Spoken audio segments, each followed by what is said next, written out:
Amen.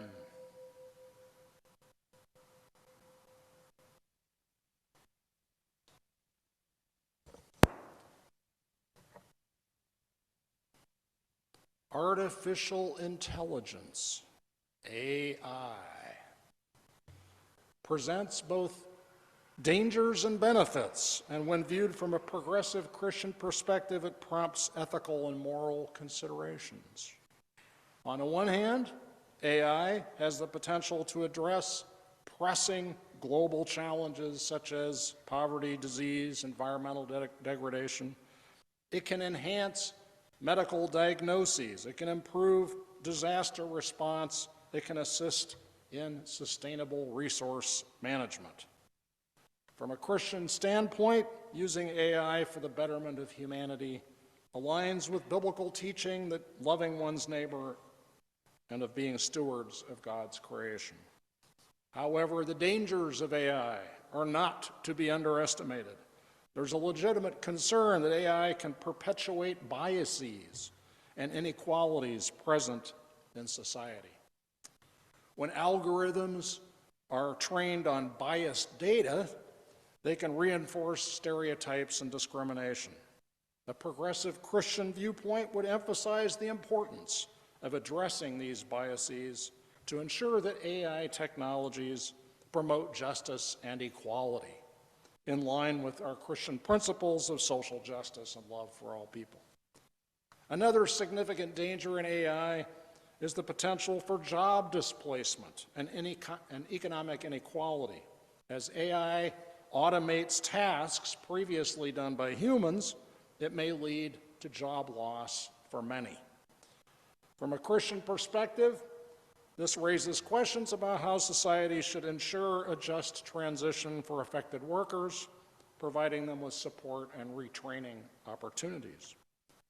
From a theological perspective, there may be also concerns about blurring the lines between humans and machines. Christianity teaches us that human beings are made in the image of God. AI raises philosophical and theological questions about what it means to be human. Progressive Christians may argue that AI should be used to enhance human capabilities rather than to replace them, respecting the intrinsic value of every human being. Additionally, there are ethical dilemmas surrounding AI in fields such as warfare and privacy.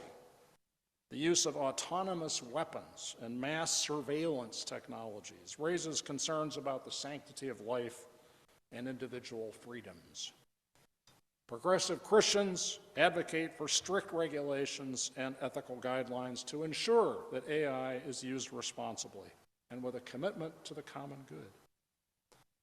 Artificial intelligence offers both potential benefits and significant dangers when viewed from a progressive Christian perspective. While it has the capacity to address global challenges and to promote justice, it also raises ethical concerns and moral questions about bias, economic inequality, human identity, and responsibility in the use of technology. Progressive Christians can contribute to the ongoing dialogue about AI by advocating for ethical practices that align with their faith's principles of justice, love, and stewardship.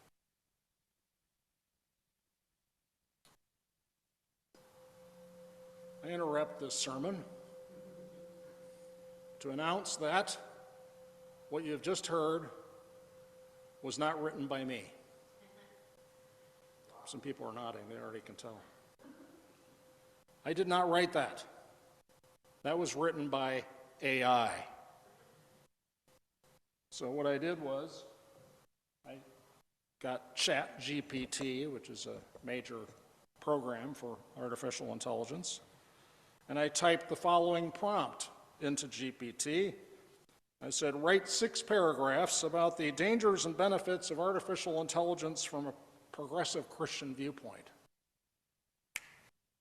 In less than 5 seconds, all that you just heard came onto my screen. Just like that. You might need more than 5 seconds to adjust to this knowledge.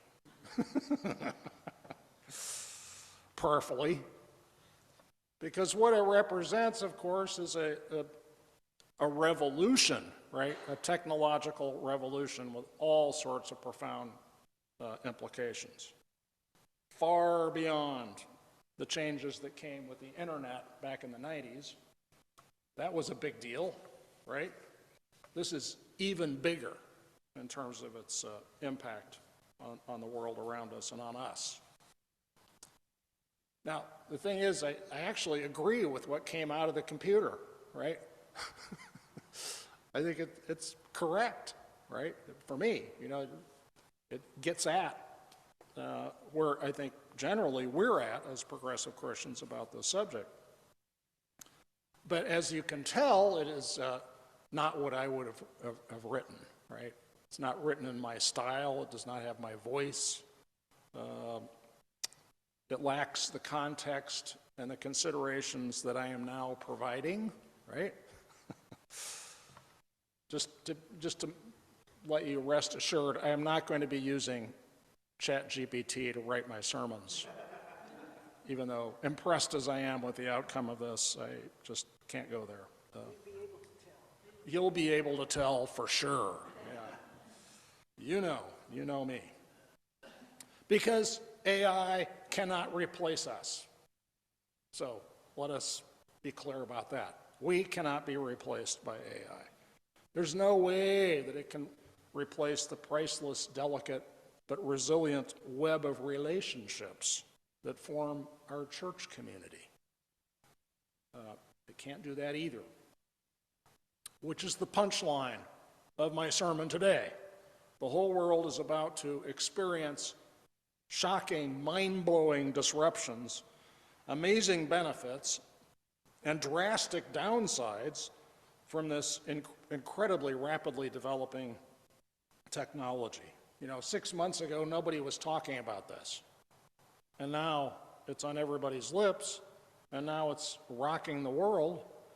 I mean, yeah, the brave new tomorrow of yesterday is now here, right? Overnight, almost. The first stage of a tidal wave, what is it? It's when all the water goes out.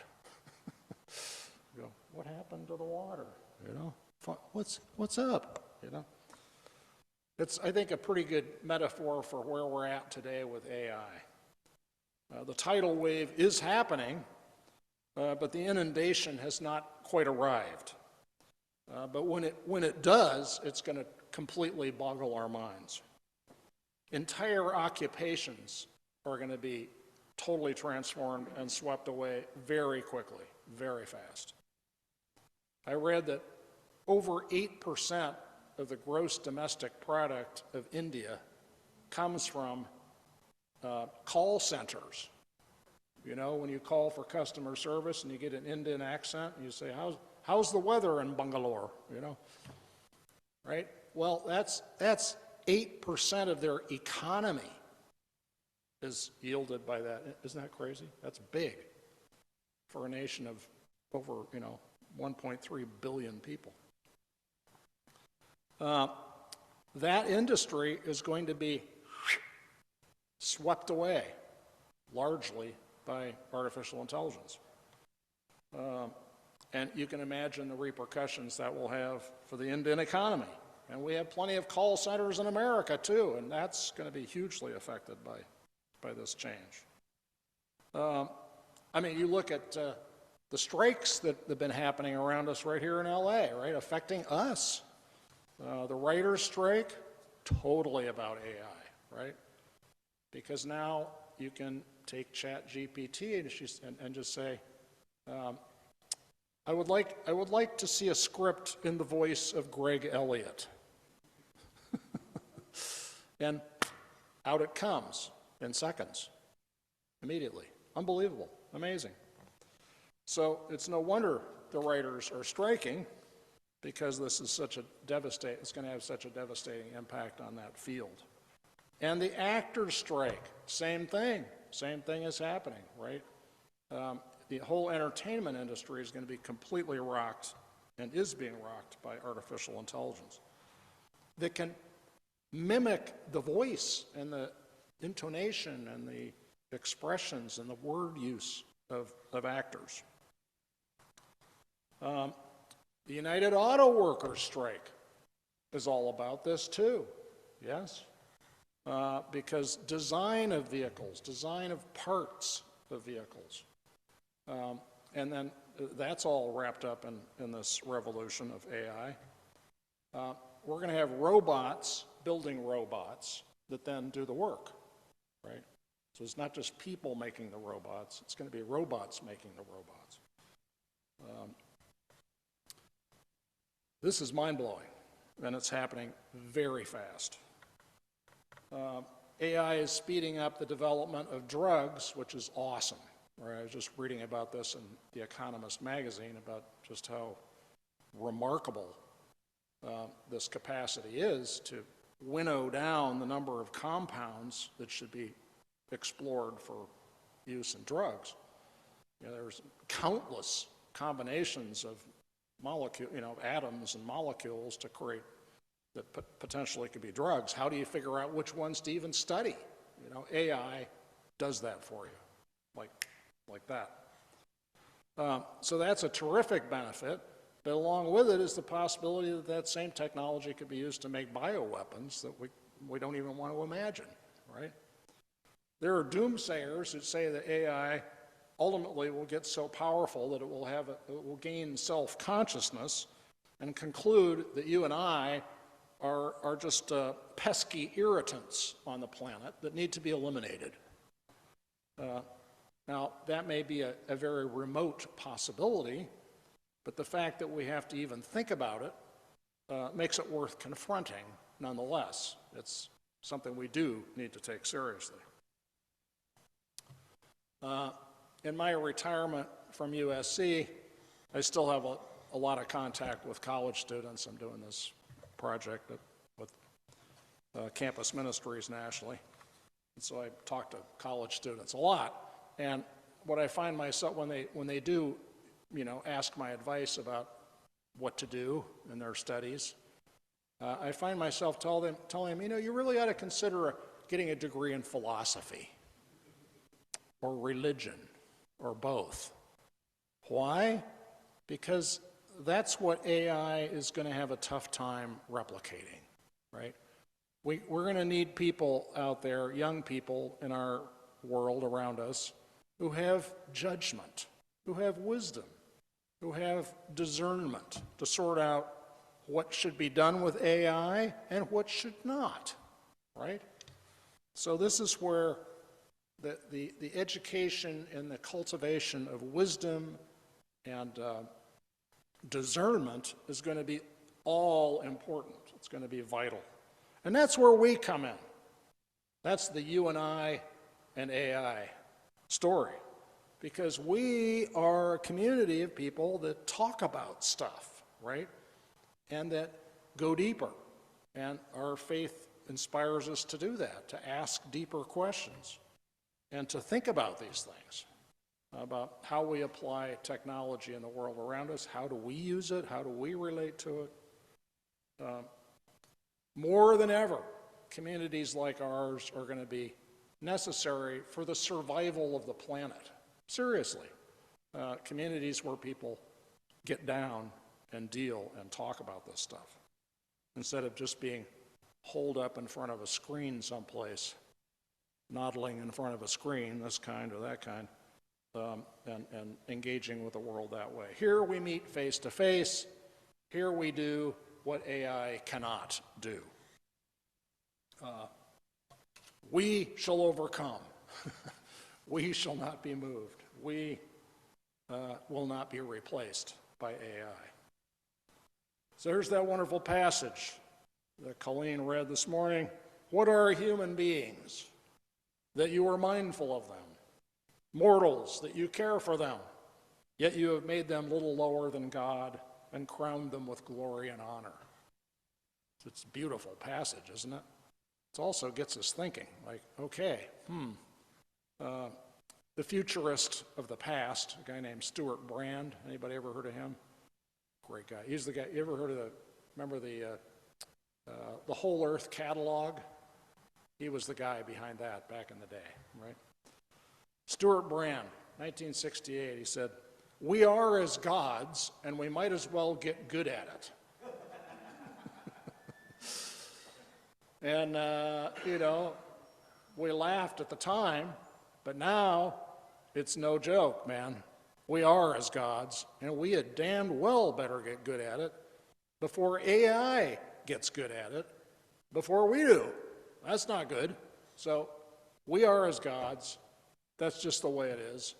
And we have godlike powers. We need to be like the God of love, who discerns how to use this godlike power, how to employ it in the world, and how not to. Yes? So, let's get prepared. Let's talk among ourselves about this. It's going to be happening. We're going to be dealing with it. It's going to affect every one of us. It's going to affect our kids and grandkids. Let us invite our friends and neighbors to step away from their screens and come hang out with us face to face, so that there will be a community of people who are ready when this tidal wave starts to roar onto the shore. Amen.